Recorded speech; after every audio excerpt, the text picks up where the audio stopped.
Welcome to Vegas Nation. This is the Red Zone edition. This is Bill Bradley, sports editor of the Las Vegas Review-Journal. Today we'll be talking with Mark Kreidler of ESPN Radio 1320 in Sacramento. Mark has been part of the Rise Guys show in Northern California for more than 10 years. He's the author of 3 best-selling books, and he was one of my columnists when I was a sports editor at the Sacramento Bee. One of the best sports writers in the country. Welcome to Vegas Nation, Mark. Bill, good to see you again, buddy. How you doing? Very good.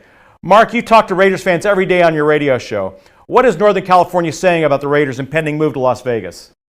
Well, I'll tell you what, it's been interesting, Bill, because the way this has played out is the preseason, the OTAs, camp, there was an incredible amount of focus on what might happen in the future, what would happen in Las Vegas, how the financing would work, what it meant for Raiders fans. Since maybe the third week of the preseason and now into the season, that talk dies down a lot. And I'll tell you what, I don't know if it's right or wrong, but it's definitely a mixed blessing for Raiders fans. They have a team worth focusing on. So that's where the focus is right now. Raiders owner Mark Davis is under the impression the team will stay in Oakland for 3 years. Do you think they'll be welcome there in Oakland that long? And what type of reception, even for the home opener, you think they'll get this Sunday? You know, they're going to get a fine reception.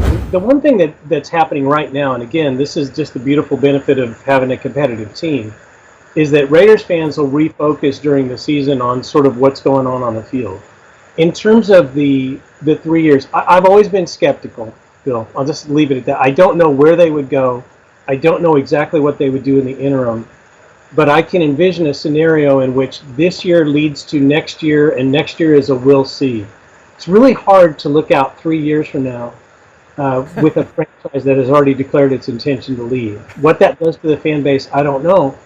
If we were having this discussion a couple of years ago, it'd be a no-brainer. They'd get a hostile reception at the opener. They'd have trouble drawing during the season. And probably after year one, Mark Davis would have to reassess. But he doesn't have that. He's got a 12-4 playoff team that has a chance to potentially go deep in the playoffs this year. And that buys him. It's not forgiveness so much as they're just distracted, Bill. They're focused on the football side. So we're through week 1. What do you think the outlook for the Raiders is this season? You mentioned there's their playoff. They could go deep in the playoffs. Yeah. Well, here's what I think could happen. If you go back and look at last season, and I think the Raiders are probably a little bit better version of last year's team. If you go back and look at last season, that was a team that won a ton of close games, right? Their record in one-score games was phenomenal. Let's just assume for the sake of the argument that they regress closer to the mean.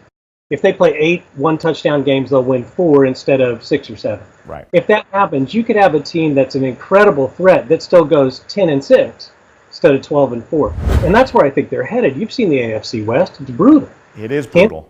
Right? Denver, to me, looked better than I thought on Monday night. And really, San Diego, work in progress. They're not an easy out for anybody. So, to me, I could see the Raiders losing 5 or 6 games, but actually being a better team. And if Derek Carr is healthy, obviously, they're a very credible playoff team. You mentioned Derek Carr. Speaking of Derek Carr, you've watched him since he took over the offense, the Raiders' offense a few years ago. How good is he? Is he one of the best in the NFL right now, or what are your thoughts on that? Well, you know, I would put Carr. I think Carr is comfortably in the top 15 and very, very much in the conversation for top 10 quarterbacks in the NFL. But when you talk about very best, he's still got progressions to go. You know, still has, there were times last year when, if you go back and look at sort of the full 16, he forced a lot of passes in places where they don't normally go. He cheated the hang a few times. And there are some types of gambles that Derek Carr, the 5th-year quarterback, won't take. So if you just put him on the timeline, he is making a solid, wonderful progression from a good quarterback to a great quarterback to potentially an elite quarterback. But he's not there yet, and there's really no reason to rush the timeline. He's in his 3rd year in the NFL. Do you have a prediction for this weekend?